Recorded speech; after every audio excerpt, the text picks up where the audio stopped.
Nous sommes en 1985. Un homme, seul face à l'immensité de la mer, s'affaire à ses tâches quotidiennes au phare. Ce jour-là, sa vie bascule. Il sauve une jeune femme venue des profondeurs. Une princesse, tout droit sortie d'Atlantis. Une cité mythique enfouie sous l'océan. Une ville que personne ne croit réelle. Et pourtant, elle en est l'héritière. Ils passent du temps ensemble, apprennent à se connaître. Puis, contre toute attente, ils tombent amoureux. Le temps passe. Ils se marient. Et un enfant naît de cette union interdite. Un petit garçon prénommé Arthur. Mais il n'est pas comme les autres. Il parle aux créatures de la mer. Il comprend leurs murmures. Il partage leur langage. Mais la paix est de courte durée. Des soldats venus d'Atlantis surgissent. Leur mission, ramener la princesse. Face à l'attaque, elle n'a pas le choix. Pour protéger son fils et son mari, elle se rend.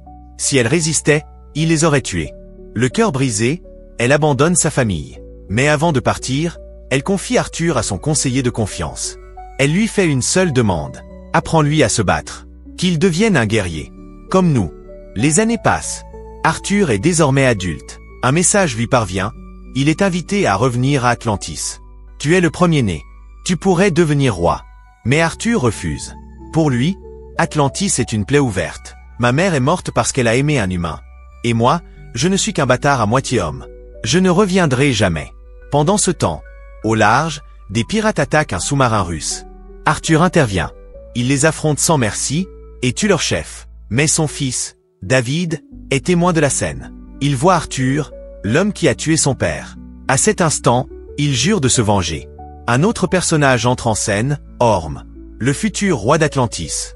Son sang est royal, et il est le demi-frère d'Arthur. Orm règne sous les océans, Arthur vit sur terre. Deux frères, deux mondes opposés. Orm s'allie avec d'autres rois des cités marines. Il leur propose une guerre contre la surface. Les humains polluent nos mers, il est temps de frapper. Mais tous ne sont pas convaincus. Pour devenir maître de l'océan, Orm doit obtenir le soutien de 4 royaumes. Alors qu'ils discutent, un sous-marin russe attaque. Orm riposte et sauve un roi. Ce dernier, impressionné, décide de le soutenir. Ce roi a une fille, Mera. Elle est promise à Orm, mais elle refuse ce destin. Elle n'a qu'un espoir, Arthur. Mera remonte à la surface. Elle trouve Arthur et le supplie. Tu es l'aîné, c'est toi qui dois devenir roi. Arthur la repousse. Mais bientôt, Mera gagne sa confiance. Orm déchaîne une vague gigantesque. Le père d'Arthur est en danger, et c'est Mera qui le sauve. Alors seulement, Arthur accepte de plonger avec elle, au cœur d'Atlantis. Là-bas, il retrouve son ancien mentor, celui que sa mère avait choisi pour l'éduquer. Il lui révèle. Il existe un trident légendaire. Un artefact ancien, d'une puissance inégalée. Si tu le trouves, tu deviendras roi. Personne ne pourra t'en empêcher. Car sans ce trident, Orm refusera de céder le trône, même vaincu. Mais soudain, les soldats d'Orm attaquent. Arthur est capturé. Enchaîné, il est amené devant son frère. Orm l'accuse froidement. C'est à cause de toi que notre mère est morte. Elle a été exécutée pour avoir aimé un homme de la surface. Il lui laisse une dernière chance. Quitte notre monde, et ne reviens jamais. Mais Arthur refuse, et le défie en duel. Le combat s'engage, titanesque, mais inégal. Dans son royaume aquatique, Orm est invincible. Arthur lutte de toutes ses forces, mais il va périr. C'est alors que Mera intervient. Elle le sauve in extremis. Ensemble, ils fuient. Direction, le désert du Sahara, là où le trident légendaire a été forgé.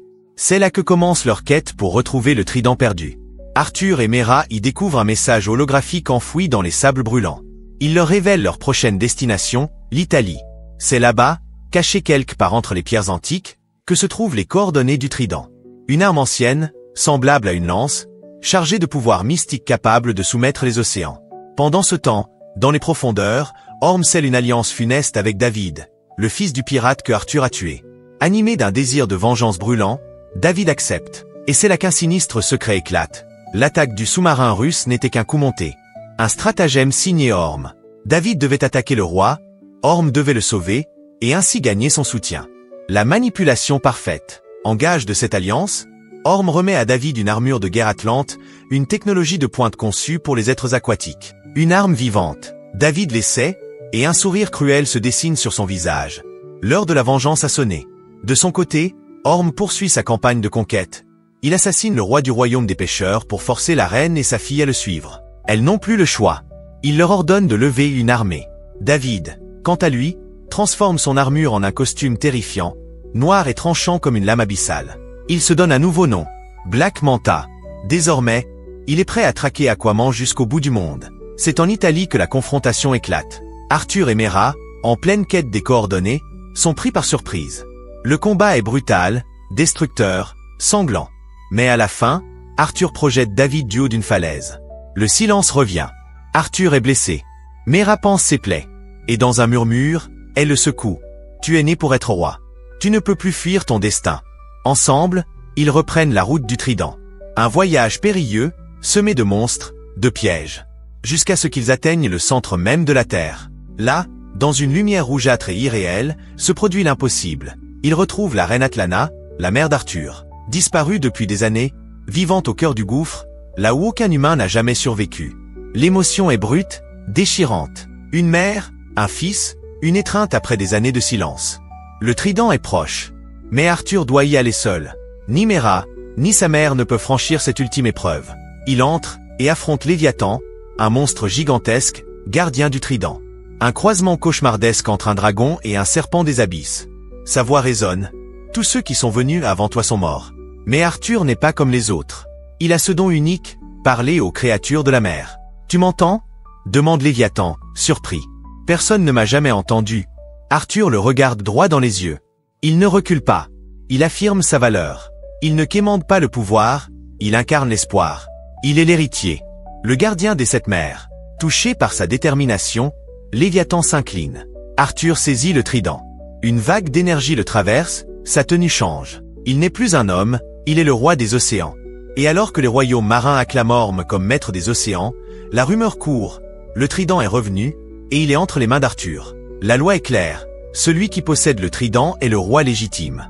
Aucun débat, aucun recours. Arthur n'a plus besoin de convaincre. Le simple fait de brandir cette arme suffit. Mais Orm, furieux, rejette cette vérité. Pour lui, seul le plus fort, le plus habile, mérite le trône. Alors le duel final commence. Sur un sous-marin de guerre, les deux frères s'affrontent dans un combat titanesque. Le métal se brise, l'eau rugit, la mer elle-même semble retenir son souffle. Arthur prend le dessus. Mais il ne tue pas Orm. Il choisit la voie du roi, la pitié. Et dans un ultime rebondissement, la reine Atlanna apparaît. Orm, voyant sa mère vivante, sauvé par celui qu'il voulait tuer, tombe à genoux. Il accepte sa défaite. Il accepte son frère. Les soldats d'Atlantis l'encerclent. Il est arrêté. L'océan a enfin trouvé son roi.